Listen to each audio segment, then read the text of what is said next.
ब्रह्मा बाबा ने मन में विचार किया कि ये तंतु आया कहां से है। राजन परीक्षित, ब्रह्मा जी उस तंतु के नीचे उतर गए। हजारों वर्षों तक नीचे गए पर तंतु की जड़ तक नहीं पहुंच पाए।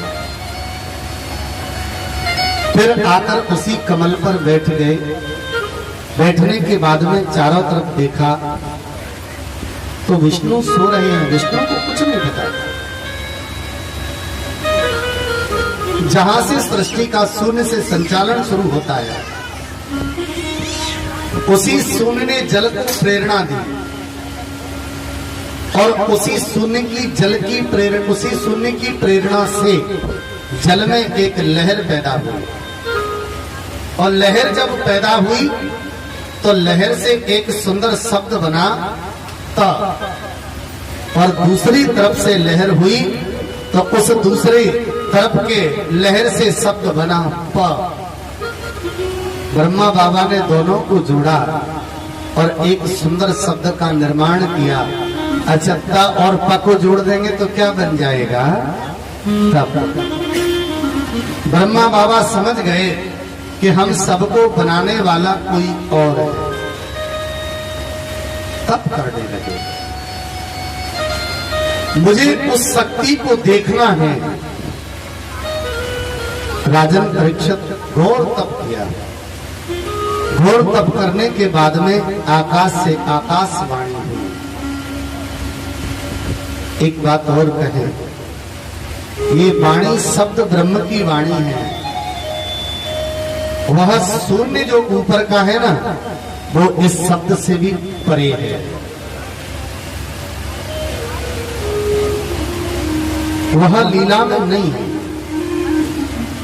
लीला का अधिष्ठाता वही है और वह लीला से परे है, बाहर है।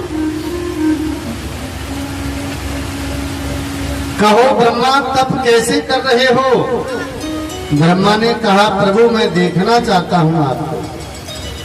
बोले देखने और दिखाने का समय नहीं है, सृष्टि की रचना को आगे बढ़ाओ। ब्रह्मा जी ने दोनों हाथ जोड़े। बोले करना क्या चाहते हो?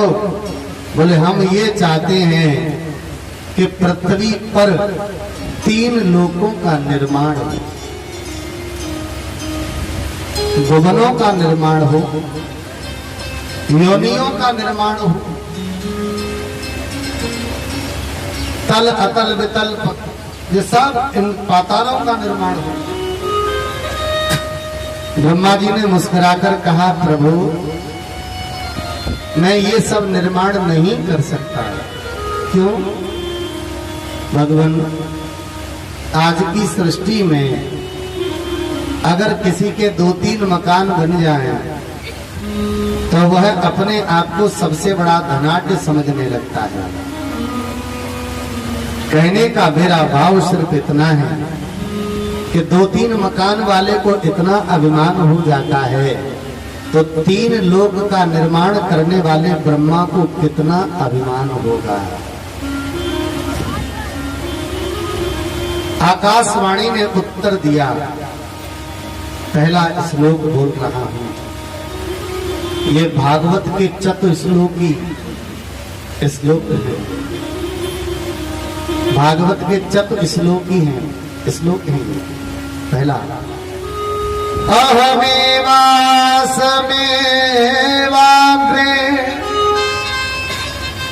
नान्यदयत् सत् सत् परम पश्यादहं यदेतच्च यो वसिष्येत सोऽस्म्यहम्।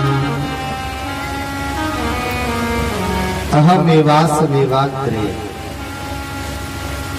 सृष्टि के पहले मैं था, सृष्टि के बीच में भी मैं रहूंगा और सृष्टि के अंत में भी मैं ही बचूंगा। तेरी सृष्टि जहां तक है वहां तक मैं ही मैं हूं। ऐसी सृष्टि में कोई जगह नहीं होगी जहां पर मेरा अस्तित्व न हो। ऋते अर्थयत प्रतीयेत न प्रतीयेत चात्मनि तद विद्धादात्मनो मायां यथा भासो यथा तमः। वास्तव में कुछ चीजें नहीं हैं और नहीं होने पर भी वो चीज है। प्रेम से बोलो। अच्छा, आप लोगों से पूछ रहा हूं, जवाब देना।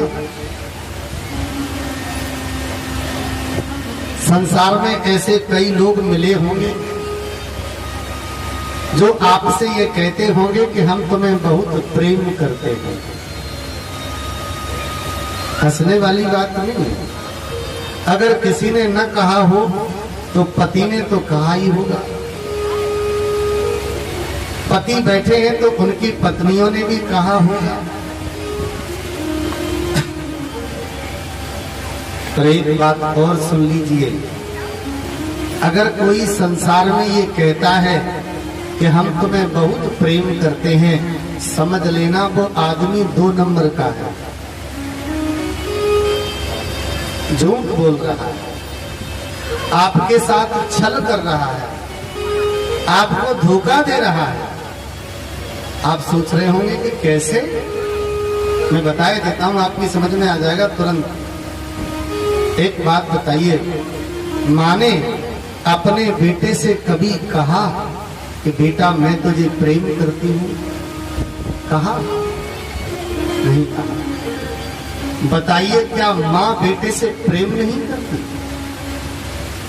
पिता ने कभी अपनी संतान से कहा कि बेटा तुझे मैं बहुत चाहता हूं, तुझे प्रेम करता हूं?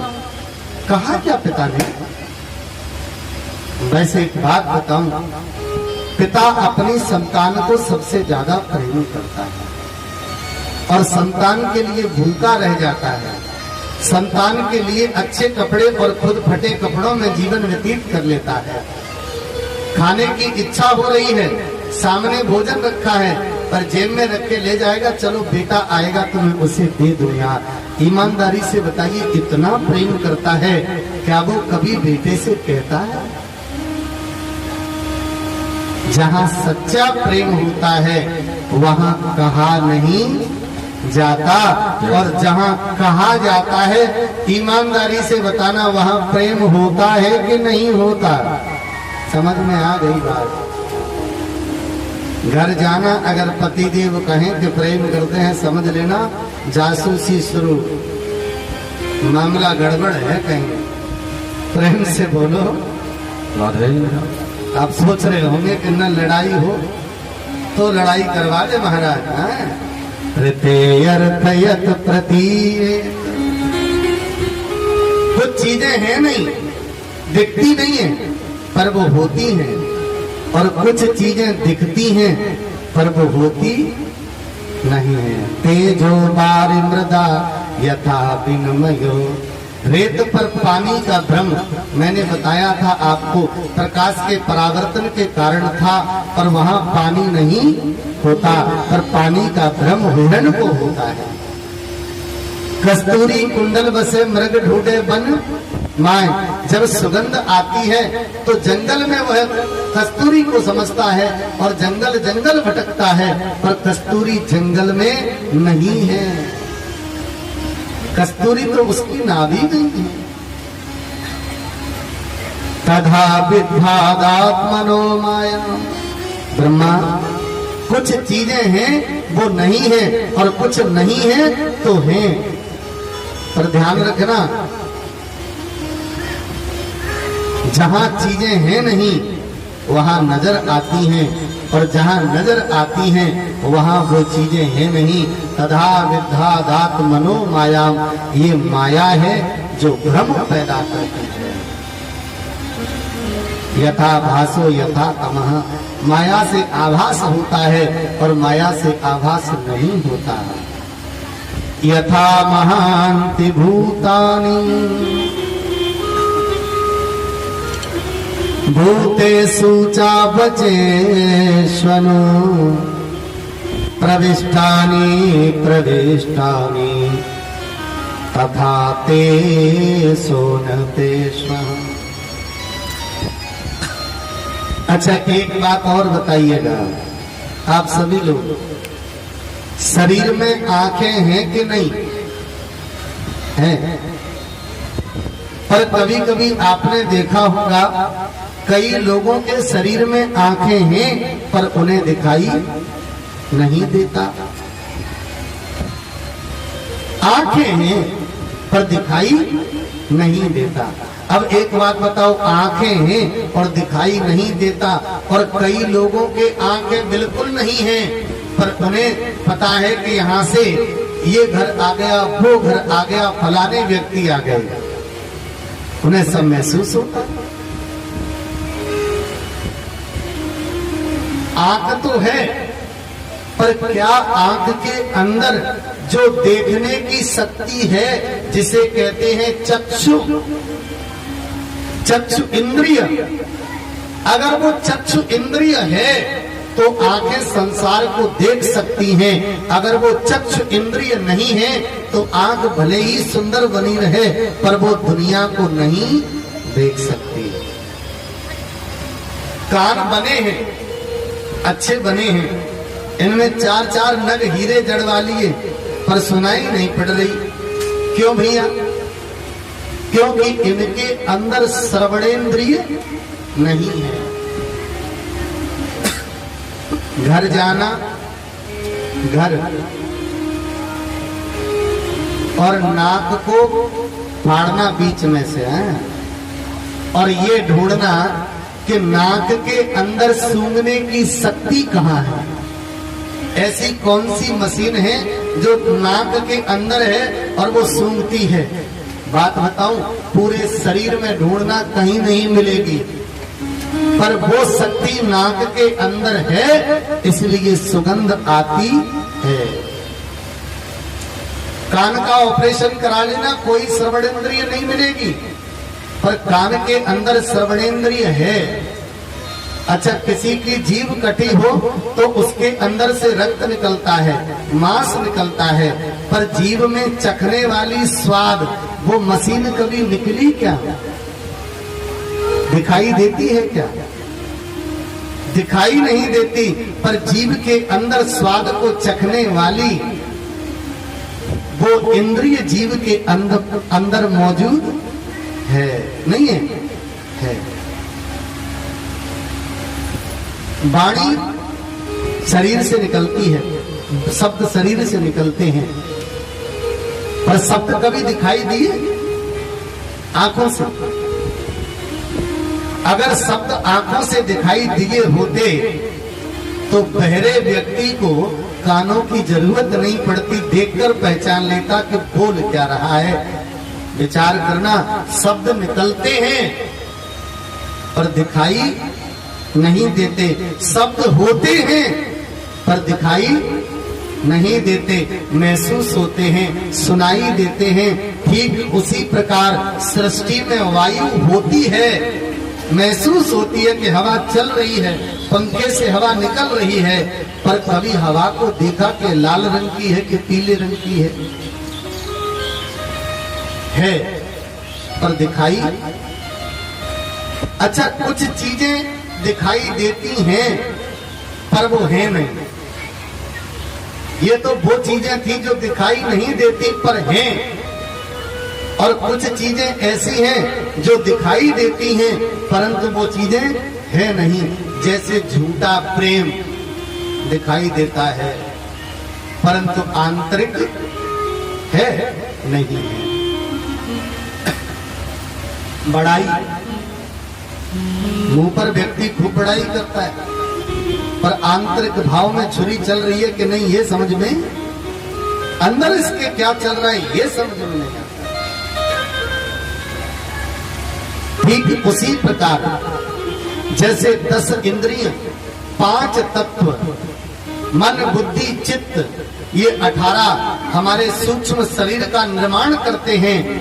सूक्ष्म शरीर शरीर में तो है, परंतु शरीर में दिखाई नहीं देता। स्थूल शरीर आंखों से दिखाई तो देता है, परंतु इसका संसार में कोई अस्तित्व नहीं है। एतावदेव जिज्ञासं तत्व जिज्ञास्वनात्मनो अन्यः व्यतिरेकाभ्याम् यतः स्यात् सर्वत्र सर्वदा।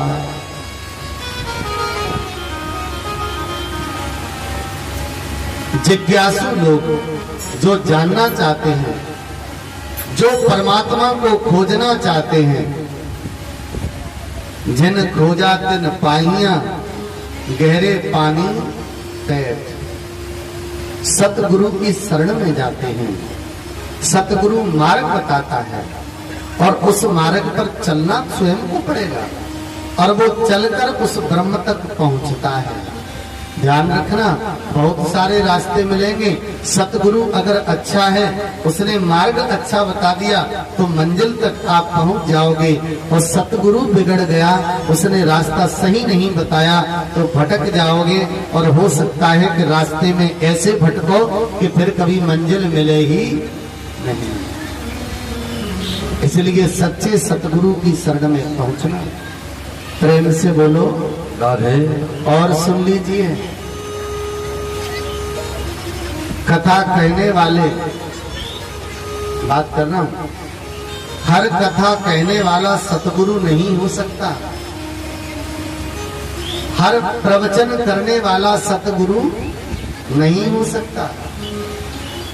प्रत्येक मीठे बोलने वाला व्यक्ति सतगुरु नहीं हो सकता।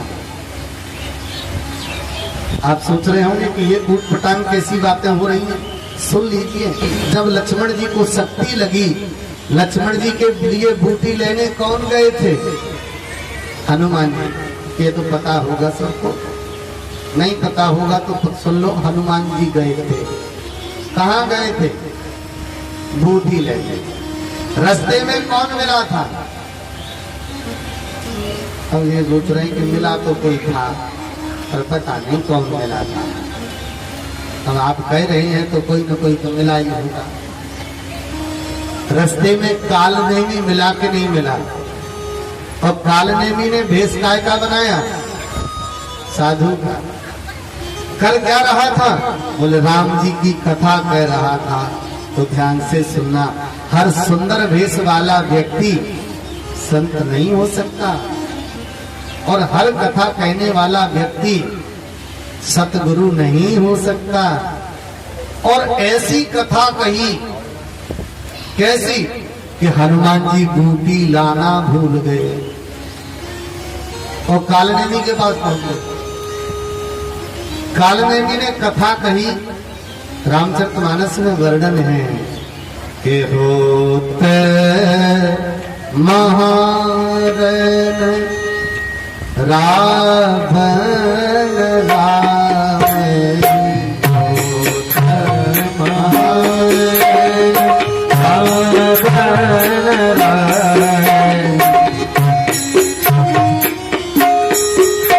हनुमान जी बैठ गए और कालनेमी कथा कह रहा है।